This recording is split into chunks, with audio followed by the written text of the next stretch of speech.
We have an absolute comedy coming up this weekend, or at least that's what I'm going to bill it as, and I don't think my two cohorts here will disagree with me. We've got Ethan Smith from Locked On Pirates, and of course, your co-host Stephen Offenbaker joins me, Jeff Carr, today on this crossover edition of Locked On Reds and Locked On Pirates. Thanks for making Locked On Reds and Locked On Pirates your first listen of the day. We're part of the Locked On Podcast Network, your team every day. On today's podcast, we are going to talk about this series that, let's face it, gentlemen, when we look at the Reds and the Pirates this year, we kind of thought that they might be battling for the bottom right now. One team is clearly at the bottom, and spoiler alert, it's not the Pittsburgh Pirates. So we're going to preview this series, and we're going to talk about some young guys who we're just going to talk about O'Neal Cruz. We're going to talk about Alejo Lopez. We're going to talk about Graham Ashcraft, some guys that I think deserve a little bit more run. And I know that Ethan's got a take on O'Neal Cruz. We've got to get to that. But first, we will start with this series. The Reds are coming in historically bad. In fact, I keep calling this series the summer's number one hit comedy. We were talking about this yesterday on the podcast, me and Steve. But Ethan, the Reds are almost like the Plan 9 from outer space baseball team. They've become so bad that people are interested in them. Yeah, and I mean, sometimes with that kind of thing, sometimes they always say chaos is interesting. You can't look away from it. It's like a car crash. It really is. And I mean, again, I have not watched one Reds game this year, oddly enough. These will be the first games I watch, but I've seen enough and heard enough to think that a 3-22 record is pretty bad. And of course, as I told you the other day, Jeff, I was really hoping you guys were going to win one game and lose one game, so you'd have a 4-20 record just so you guys could laugh about something. But again, you never know. I mean, as we've mentioned before, me and Jeff have had plenty of crossovers before where we always say, whenever these two teams play, for whatever reason, throw the record out the window. It never matters. It never does. And that's where I think the Reds eventually are going to win like 6 games in a row. I just hope it's not this weekend, but I could see them going on a torrid run of wins at some point randomly, because it's hard to be this bad. And I think the last team I remember that did this bad was the Detroit Tigers, who started 3-25, but I forget what year that was, but I know that happened at one point. And our former host of Locked On Tigers tweeted that out about Chris Castellani, who's now at Barstool Sports, said, yeah, that's probably the worst record to start a season, and the Reds might just beat it. Yeah, we are trending that way. And it's funny that you say that you think the Reds are going to win this series, Ethan, because I know Steve does not feel the same. No, not even close. I have tried to come up. Listen, first off, I am really pissed off that this Reds team has robbed me of my ability to even make fun of the Pittsburgh Pirates. I have been looking forward to this crossover because I had material ready to go, and it's just all out the window. But listen, I've looked at it. With as much talent as the Reds have on the roster right now. It's quotes. Air quotes for the audio feed. The bottom line is this. I only am confident about the Nick Lodolo start. I think that's the only one they win. Out of the 4 games, I think we go 1-3 in this series with the Pirates. Nick Lodolo gets a win. Everybody else gets smacked around, and, away we go. Yeah, it's nice that I have tickets to that game because I'm looking forward to watching Nick Lodolo pitch. You have your Jeff Hoffman jersey? No, not yet. That's on. I think it's on back order right now. I'll have to talk to the store because the last time I heard from them, it wasn't pleasant. Anyway, Friday night tonight is the Connor Overton revenge story, and then Sunday we are going to get some form of Tyler Malley. I can't tell you what that's going to be because here recently it's not been very good. And then TBD is pitching Saturday night in the doubleheader. At least last I saw. It's crazy that they're playing. I understand why. Because of the owner's lockout, everything got pushed back. And okay, we'll play 4 games in 3 days, but you're talking about 2 teams that. The Reds have struggled mightily to put together a pitching staff, but I know that the Pirates have also kind of seen a little bit of success from some guys and a lot of rough starts from other guys, including tonight's starter, JT Brubaker. Yeah, our starting pitching has been abysmal, I'll be honest, which is why you saw what you saw on Wednesday afternoon or Wednesday night in the second part of our doubleheader where Dylan Peters was an opener. And Dylan Peters, by the way, has yet to allow a run this year, and I believe now 17 innings pitched. So he's been very phenomenal. David Bednar has also been great out of the bullpen. Chris Stratton has had his moments. Will Crow has had his moments. It's just really the starting pitching is just that bad to where a lot of times the offense, it almost feels like if they don't score 3 runs in the first 2 innings, they're screwed. I mean, and that's what I'm scared of any series that I go into, even against this Reds team, where the starting pitching could just blow up and the Pirates are out of the game before it even starts. Well, the Reds have been playing a great game of hold my beer whenever they've been challenged, not being bad. So it's, they've scored 5 runs in the top of the first inning the last 2 games against the Brewers, and they have blown that lead the opposite side of the first inning. Like they didn't even hold yesterday. They went up 3-0 in the top of the first, and before Hunter Green could get 2 outs, it was a tie game. I was like, you have absolutely got to. I'm trying to look right now on our favorite website, Bet Online, to see what the over-unders are, because I think we should probably tip people off. Smash the over. I don't know what it is, but smash the over. There's not going to be a lot of pitching in this series.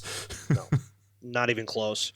I was going to say, I am fully expecting one of these games randomly to be like 12-10. Like, I really am. I don't know which one it'll be. It probably won't be the Lodolo start, I would assume.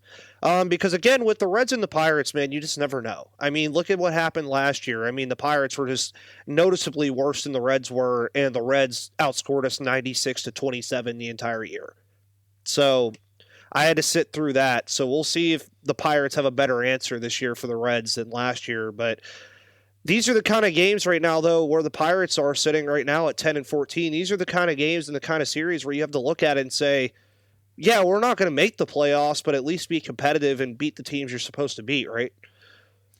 Right. And it's funny because that's about the same narrative that the Reds had with the Pirates, Steve. It's exactly right. That's pretty much the same narrative. Maybe we're looking at this wrong too, because we've been watching so much bad baseball. I mean, Ethan, you've been watching bad baseball. We've been watching bad baseball. Maybe when you put these 2 bad baseball teams together, it'll actually look like some semblance of an actual decent baseball game because the talent levels are pretty evenly matched. So, maybe we're wrong about this. Maybe they go into this game and at least we're entertained for a hot minute. I can agree. I mean, it'll be an entertaining series, no doubt. It's 4 games in 3 days. Can't ever have enough baseball, right? Never enough baseball. And I tell you, I just looked it up. Tonight's over-under is 8.5. I just smashed the over. I threw a lot on that. I don't think it's going to be 5-4. I think it's going to be like 8-7 or 9-6 or something like that. I don't think we're scoring less than 8.5. We're not scoring less than 9 runs. That is for sure. But of course, we'll talk a little bit more about Bet Online later on. We'll talk some more about these pitching matchups that are coming on. We kind of teased it a little bit with a few of them. I want to break down a little bit what we're going to see on Saturday when it comes to Nick Lodolo, and I believe it's Mitch Keller, right? Probably, yeah. Yeah, we'll break that down here coming up in just a moment. But I know, Steve, when it comes to getting through a long game and getting through this series that is going to be 4 games in 3 days, we need a lot of snacks. And there is one snack that is going to not break your diet. Oh, that is absolutely true. Listen, summertime is upon us, and with summer coming, you are definitely going to need some food that you can eat on the go. And Built Bars are the perfect snack to take with you on your family vacations and on your way to the ballpark. Throw them in a bag, put them in the kids' backpack, stuff them in your pockets. You have a ready-made snack to go. Make sure that everyone has a Built Bar and is fueled for your summer adventures. The best part about Built Bars is they are healthy and delicious. There's no more sacrificing delicious foods for your health. With Built Bar, you can have both, and it's easy. All you have to do is go to Built.com and order right now. All Built Bars and Puffs are covered in 100% real chocolate. That means that with Built Bar, you can eat healthy and actually enjoy doing it. Have you tried the Puffs yet? You might have had a hard time getting them because Jeff buys them all, but you're going to go crazy for them when you have them. They are chocolate covered marshmallows, jam-packed with protein. They've got great flavors like banana cream pie. They even have a churro flavor. Who doesn't want a protein bar that tastes like a churro? And they're only 140 calories. You can sign me up for that. If that's not enough flavor for you, then you might want to try one of the mix boxes, mix it up, try everything, see which ones you like the best. Built Bar makes sure that there is something for everyone. So go to built.com right now to get all of your favorites: banana cream pie, raspberry, double chocolate, and my personal go-to cherries barcia, and many, many, many more. They are all delicious, and there's new flavors coming out all the time. So check them out at built.com.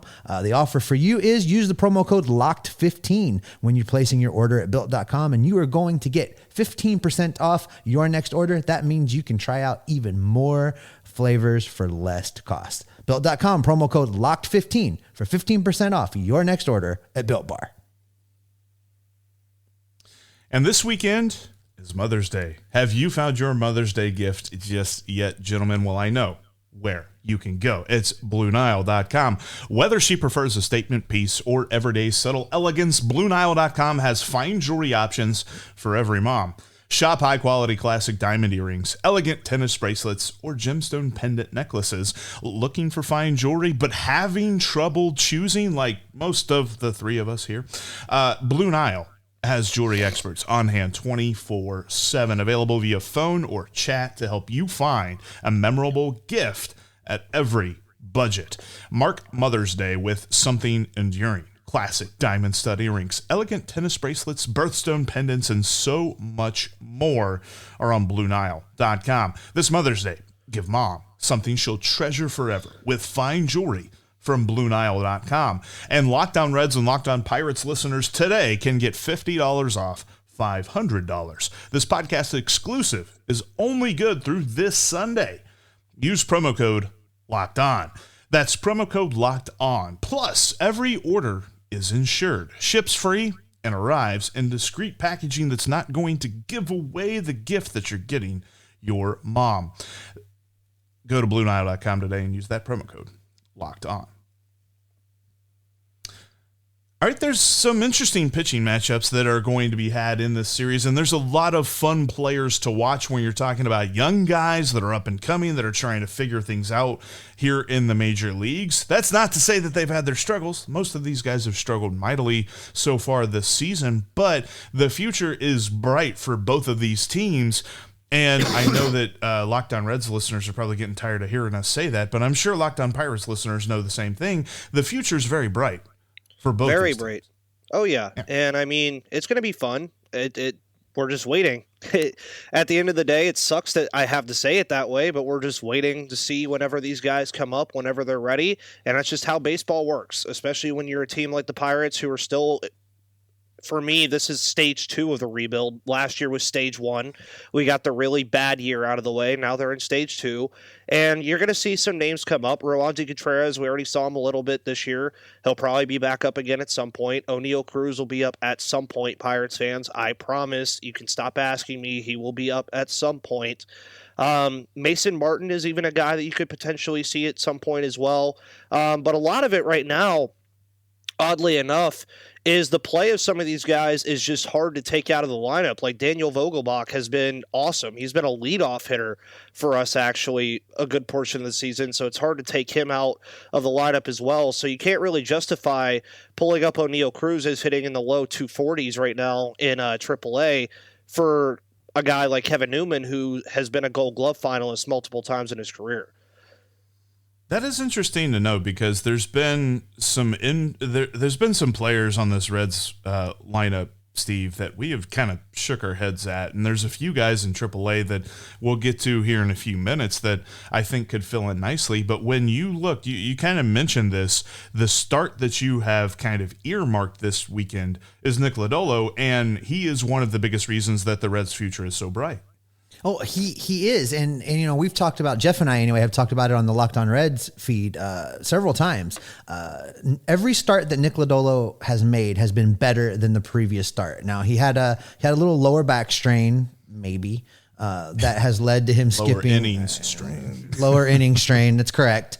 That had made him miss a turn or two. But the fact of the matter is he was getting better every time out. And that's what you want to see in a young pitcher. The thing that I'm excited about most, I mean, we're talking about this being a comedy show and we're kicking it around. And we're doing a lot of this tongue in cheek, but there is a time coming in the not too distant future where these two teams are both going to be very good at the same time with the young talent that's coming up. And we're going to start to see flashes of that, this season and next with the Reds, and same is true for the Pirates. But there's going to come a time where these conversations are very different, and it will be a lot of smack talking back and forth because there's going to be a lot of talent. So what am I going to be watching for right now? I'm going to be watching for whatever youngsters get an opportunity to show us what they got, to see what they show us. Nick Lodolo being one, Alejo Lopez being another one. These guys are getting a chance right now to cement themselves as being part of that 2023, 2024 narrative, and they can get in early on it.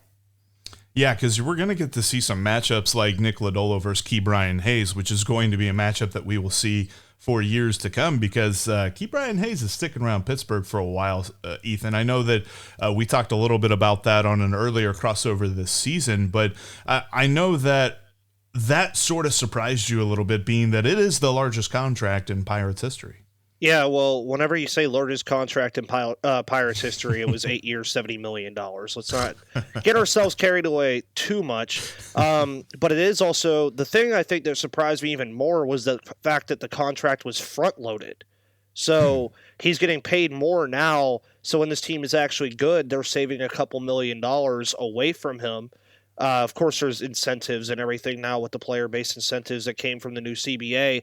But again, and then Brian Reynolds as well signed his extension shortly after that to avoid arbitration. So it just kind of seems like the Pirates are finally saying, okay, we have a generational defensive talent at third base. Let's actually lock him up for once instead of just trading him away, which Jeff Snyder, in a call we had the other day, said that he had a Dodgers fan tell him that's going to be a very nice team-friendly contract for the Dodgers in a couple years. And I said, there is no chance that Ke'Bryan Hayes is gone.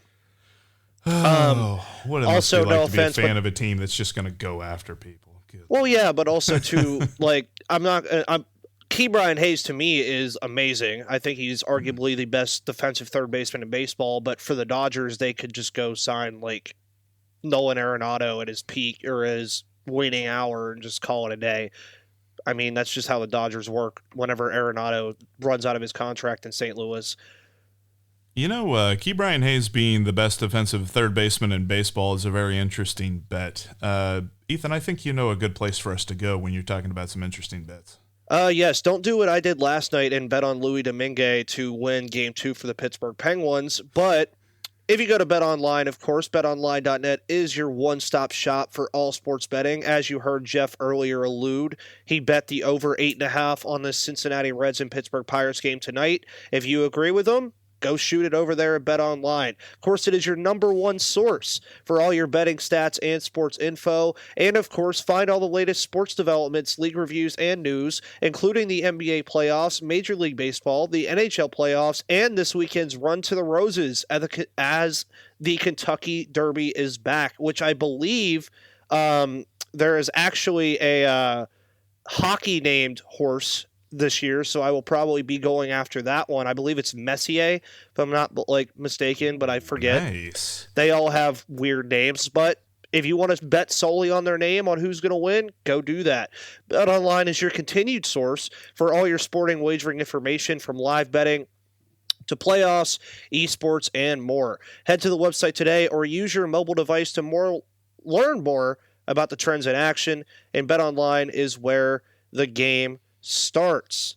And of course, as you guys always know, make us your first listen here at Locked On Reds and Locked On Pirates. And I actually don't have Locked On MLB prospects today, but shoot, we have plenty of prospects. So Lindsey Crosby, go check him out over there. I thought we had that today to where I was going to talk about him, but well, it's Locked On MLB prospects because, Lindsey knows what he's talking about with the prospects, but also there's a great way to get all of your MLB game recaps and info. It's Locked On Now.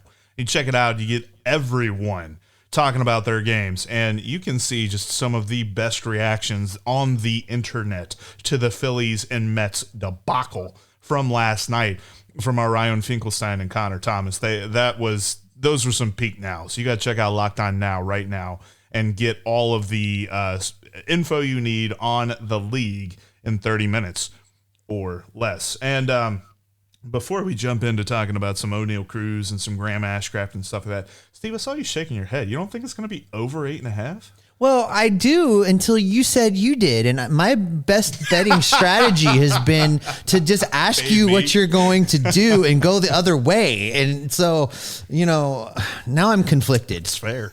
If you've seen my betting ledger here recently, that's probably a good idea. But I'm feeling the over 8.5. Ethan, we got to talk about O'Neal Cruz because I'm not going to lie. In fantasy baseball this year, I took a late round flyer on him because I thought he'd be up decently fast. I've had some injuries and I had to move on from him, which nobody cares about. But O'Neal Cruz has been a little bit tumultuous, I think, down in AAA there. Yes. So he's struggled at the plate a little bit, but he's picked it up since. But the biggest thing was, of course, on May the 4th. May the 4th be with everybody, of course. Jason Mackey of the Pittsburgh Post-Gazette, and I'm just going to quote his tweet just for no confusion, chatted with O'Neal Cruz post-game. He spoke Spanish because obviously he's Spanish, with Miguel Yajure translating, exception with one sentence. I asked if the transition to the outfield was getting any easier, and Cruz in English said a little, I don't want to move to the outfield. So that's very interesting to say the least, because he's struggling at the plate while also playing a position he doesn't want to play. So does that have anything to do with the latter? That's poignant. Yeah. Like he wanted to make sure there was nothing lost in translation. He's saying, I don't want to be in the outfield. Period. Plain simple. Don't put me out there. Yeah, and it's very interesting because, again, he's struggling at the plate and he's playing a position that he doesn't really want to play. So do the two correlate? Possibly. But I also see him as a future DH for the most part. But if he comes up right now, how do you take Daniel Vogelbach out of the lineup who's hitting .295 and leading the team in home runs right now? It's kind of hard. I mean, you can't. You have to look at all sides of the coin here when we're talking O'Neal Cruz. I love big Daniel Vogelbach. I'm looking forward to watching him in this series because I'm a sucker for a big dude. When you're talking about O'Neal Cruz, though, and the idea that he's playing something that he doesn't want to be playing, that just brings back flashbacks, and we're talking about flashbacks from like 3 years ago, of mismanaging of top prospects, Steve. I think the Reds know something about that. They do. Yeah. Nick Senzel. I don't know that we'll ever get what we thought we were going to get out of Nick Senzel, and I don't think that's necessarily his own fault either.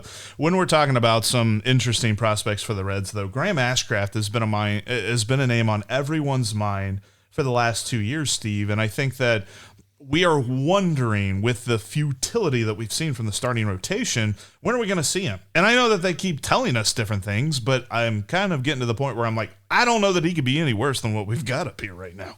No, I was glad they didn't call him up in that Colorado series when we needed a starter, because I didn't want them to bring him up and to do it in Colorado. And we all know how wonky pitching is in Denver. So I was glad they didn't call him up. However, if they were to call him up to pitch that TBA game in the doubleheader, I would be all right with that.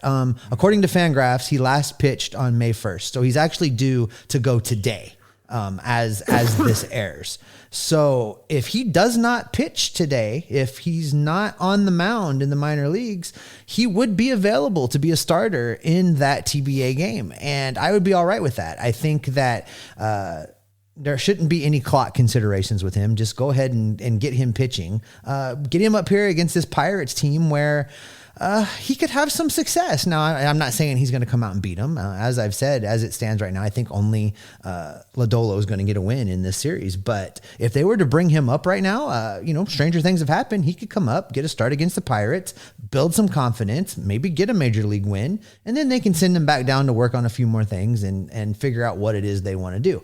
But I would be all for that. I would like to see how he looks against this Pirates lineup. I agree too, and I think that this is something that it's intriguing to me that the probable starter for that game, for both teams actually, still remains TBD. I checked on it just a moment ago, so it could be Graham Ashcraft. I know they just added a dude through waivers and Robert Duggar. I don't know. I mean, maybe that's the guy they end up going with. That would not interest me in the slightest, but yeah, Graham Ashcraft is a dude that we saw a little bit in spring training, and it's strange because he pitches wholly out of the stretch. He has no windup whatsoever, and to a lot of people, he has a very all or nothing delivery. It's a la Ryan Hendricks, and I think that there are some people that don't like watching that because they think that he is just overthrowing every pitch and he has no command whatsoever. I think he's got plenty of command. It's a much different style than we're used to seeing. I would love to see him up Saturday night, but I think we kind of alluded to it at the outset of today's episode. Let's get some predictions. Ethan, starting with you, what do you think happens in this series? I think I'm kind of on the train with Steven over here. I think we win 3 of 4 and lose the Lodolo start. That's what I predicted at the beginning of the week on my show. I said we would split the series in Detroit and then win 3 of 4 here in Cincinnati, just because I just don't have a full confidence that this team can sweep. I just really don't. But stranger things have happened. That's all I'm going to say. I mean, look at last night in the Mets-Phillies game, and you will see that anything and everything in the game of baseball can happen. But my final prediction is 3 out of 4 for the Pirates.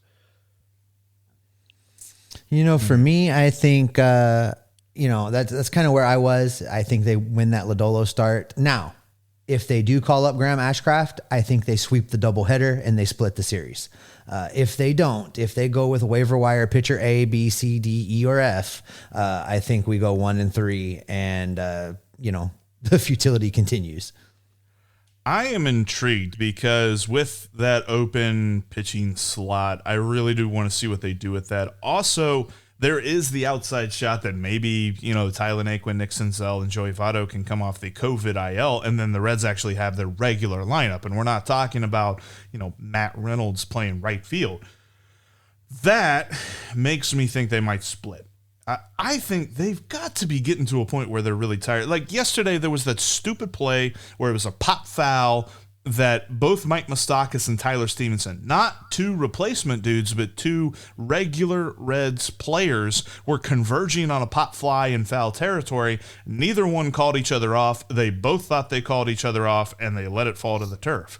I'm like, we've got to be getting to a point here in this futility where they say enough is enough, and they just go like off or something, but I haven't seen it yet. Does it happen this weekend? Maybe. That Sunday game that we didn't really talk about a whole lot, Zach Thompson versus Tyler Malley, you have one pitcher who has made multiple starts in Zach Thompson who has an ERA over 10, and you have one pitcher who's made multiple starts in Tyler Malley who has an ERA over 7. That game might be like 15-14, but I don't know. I got a feeling. I got a feeling that they split. And I think we're talking on Monday when Luis Castillo returns against the Brewers about a Red side that has not necessarily calmed the flames of futility, but have at least stopped national talking heads from being interested in them for being so very, very bad. How have we reached a state where hoping for a series split is freaking momentum? When did this happen? Welcome to the world of being a Pirates fan. Oh my God, Jeff. Yeah, that's where I'm at. Steve, I'm trying to be optimistic, man. Give me a minute. And I think on that optimistic note, we're going to end. Thank you all so much for listening and watching today's Locked On Reds and Locked On Pirates crossover. You can follow me at Jeff Gar with 3 Fs. You can follow Steve at S. Offenbaker with 2 S. And I don't think that Ethan Smith has any Fs in his Twitter handle. But what's your Twitter handle for everybody? MVP_Ethan. It's easy to find. No Fs in that. Yes, confirmed. Make sure that you also follow the Locked On Pirates podcast to get Ethan's reaction to the series, as well as us, because I'm sure there's going to be some moments where we just have to stare into the camera and go, baseball. You know what BetOnline should have? Over-under errors in this series, 5.5. Oh, smash. Smash the over. But thank you all so much, and we will talk to all of you on Monday.